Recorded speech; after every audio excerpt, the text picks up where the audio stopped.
Segera download Apa saja yang Quran disebut oleh Tadabbur, Al-Quran, dia meraih tafsir kebaikan. dalam genggaman Contoh, Anda. bulan Ramadan adalah bulan Al-Quran.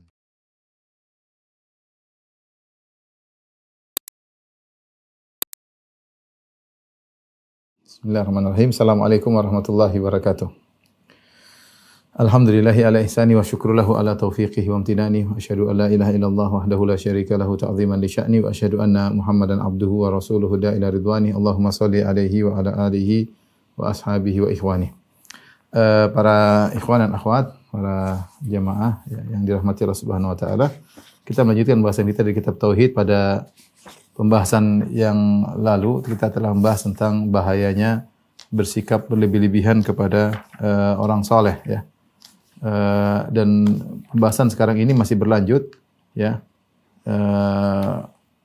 Adalah tentang beribadah di kuburan orang saleh, beribadah kepada Allah di sisi kuburan orang saleh. Syekh Muhammad bin Wahab rahimahullah berkata, bab ma jaa fi taghlith fi man abadallah inda qabri rajulin salihin fa kaifa idza abadahu. Itu bab tentang sikap tegas atau sikap keras tentang orang yang menyembah Allah di sisi kuburan orang saleh. Di sisi kuburan orang saleh, bagaimana lagi jika beribadah kepada orang saleh tersebut. Kita beribadah kepada Allah tapi di sisi kuburan orang saleh saja dilarang, ya. Bagaimana lagi kalau kita menyembah orang saleh tersebut? Ini maksud bab ini, ya. Ya, karena di antara salah satu sarana untuk mengantarkan kepada kesyirikan adalah mengagungkan orang saleh yang berlebih-lebihan. Di antara bentuk mengagungkan orang saleh berlebih-lebihan, merasa bahwasanya beribadah di kuburan orang saleh lebih afdal, lebih afdal. Dan ini yang terjadi. Ini yang terjadi di sebagian masyarakat kita, ya. Ada kuburan-kuburan yang kuburan orang saleh benar-benar diagungkan, bahkan dibuat kubah-kubah menyaingi kubah-kubah masjid, ya. Bahkan kemudian dikasih hiasan-hiasan, dikasih tulisan-tulisan kaligrafi, kuburannya ditinggikan, dikasih parfum-parfum, ya. Sampai banyak orang lebih khusyuk, lebih merasa nyaman ibadah di kuburan. Ya, sampai disediain Quran-Quran di kuburan, kemudian tempat sholat di situ. Subhanallah, seperti masjid, seperti masjid. Ini benar-benar bertentangan dengan larangan-larangan Nabi, akan kita jelaskan nanti. Jadi kuburan-kuburan tersebut menyaingi masjid-masjid Allah. Ya, sampai ini ceritanya, tak ada seorang bangun masjid besar, masjidnya sepi. Kemudian ada yang kasih ide, bagaimana kalau taruh kuburan di situ? Kuburan Habib atau kuburan wali atau kuburan orang soleh, supaya rame. Karena memang sebagian masyarakat yang mereka cari bukan masjidnya, yang mereka cari kuburannya. Yang mereka cari kuburannya, sehingga ketika ditaruh kuburan mereka akan rame-rame ke masjid tersebut, bukan karena masjid tapi karena kuburannya. Ini kenyataan pahit yang yang kita dapatkan, ya. Ya, meyakini bahwasanya beribadah di kuburan orang soleh lebih afdal, ya, daripada tempat biasa. Bahkan sebagian mereka kenyataannya seakan-akan beribadah di kuburan, di sisi kuburan orang saleh lebih afdal daripada masjid. Makanya kita dapati sebagian orang sampai rela bersafar jauh-jauh untuk bisa beribadah di sisi kuburan orang saleh. Mereka tidak berbuat kesyirikan, mereka beribadah kepada Allah. Tapi apa yang mereka lakukan ini sarana menuju pada kesyirikan. Ya, karena mengagungkan orang saleh berlebih-lebihan. Kita dapati ternyata Nabi sallallahu alaihi wasallam memiliki sikap keras dalam hal ini, sebagaimana yang akan kita jelaskan, ya. Jadi ini adalah pembahasan tentang, jadi bab ma jaa fi taghlith fi man abadallah inda qabri rajulin salih fa kaifa idza badahu. Peringatan keras terhadap orang yang beribadah di kuburan orang saleh dalam rangka beribadah kepada Allah. Bagaimana lagi jika beribadah kepada orang saleh tersebut? Ini pembahasan tentang sarana, ya. Sarana menuju syirik. Bukan syirik, ini bukan syirik, ya. Jangan sampai yang salah paham. Seorang beribadah di kuburan orang saleh, kalau dia beribadah kepada Allah tidak melakukan syirik, dia melakukan bid'ah, dan ini bisa mengantarkan kepada kesyirikan. Dan di antara kaidah Islam adalah saddu dzari'ah, ya. Di antara kaidah Islam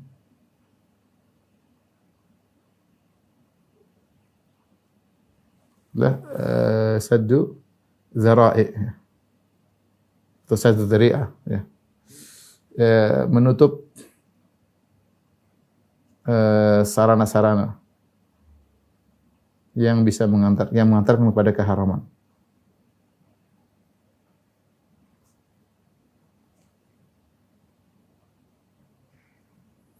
Contoh misalnya, ya, contoh. Dalam hal ini contoh sebenarnya zina misalnya. zina, Allah Subhanahu wa taala berfirman, "Wala taqrabu zina." Jangan ya dekati zina. Jadi Allah tidak mengatakan wala taznu, jangan berzina, tapi Allah mengatakan jangan dekati. Dekati aja dilarang. Oleh karenanya banyak hal yang gara-gara itu bisa mengantarkan kepada zina, baik potensi mengantarnya kuat atau lemah, diharamkan oleh syariat ya. Oleh karenanya banyak hal yang diharamkan gara-gara ini ya. Banyak hal yang diharamkan karena berpotensi mengantarkan kepada zina.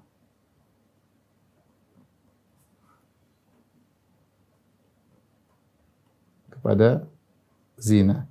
Di antaranya misalnya di antaranya adalah khalwat. Khalwat berdua-duaan lelaki wanita. Misalnya lelaki dan wanita.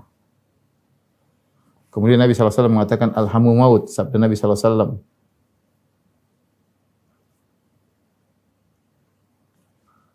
Alhamu maut. Ya ipar adalah kematian. Maksudnya bahaya karena terkadang ipar mudah masuk ke rumah istrinya ya. Kemudian ternyata bisa terjadi apa yang terjadi karena dianggap sebagai keluarga padahal ipar bukanlah mahram ya. Kemudian antaranya misalnya diharamkan mengumbar pandangan.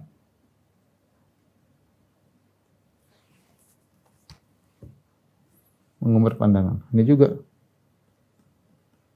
Makanya Allah mengatakan, "Qulil mu'minina yaghuddu min absarihim wa yahfazu furujahum." Katakanlah kepada orang beriman, tundukkan pandangan dan jaga kemaluan. Karena menjaga kemaluan tidak bisa sempurna kecuali dengan menundukkan pandangan. Susah seorang menjaga kemaluan jika dia tidak menundukkan pandangan, dan pandangan bisa menimbulkan pengantar kepada zina. Makanya mengumbar pandangan disebut dengan zina. Al-ainu tazni ya wa zinaha an-nazar. Bahwasanya mata berzina dan zina adalah memandang. Contoh yaitu kemudian diharamkan membuka aurat bagi wanita. Haram buka aurat. Banyak sekali haram bertabarruj.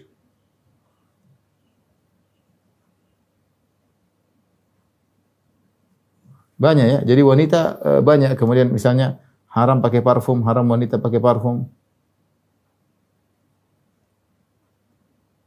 Karena ini berbahaya ya. Safar sendirian tanpa mahram.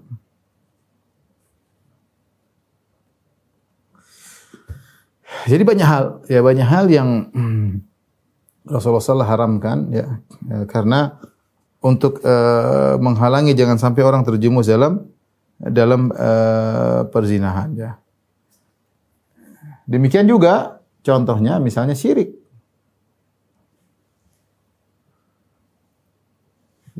Syirik. Makanya sudah pernah kita bahas ya. Di mana doa Nabi Ibrahim dalam doanya wa junubni wa bani anak benar asnam. Doa Ibrahim.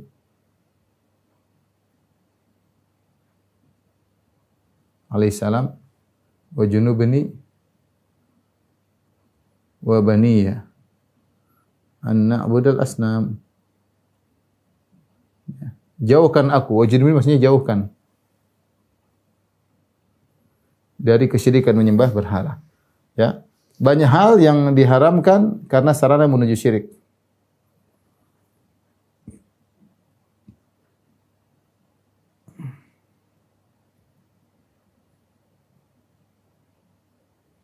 Sarana menuju syirik. Sudah kita bahas kemarin misalnya berlebihan terhadap orang soleh.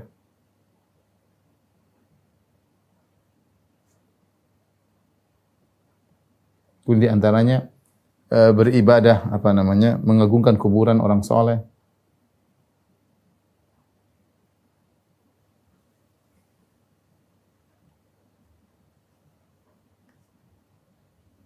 Di antaranya tadi ibadah di kuburan orang soleh. Dan ini sangat-sangat bukan sikap berlebihan Nabi. Nabi SAW benar-benar serius.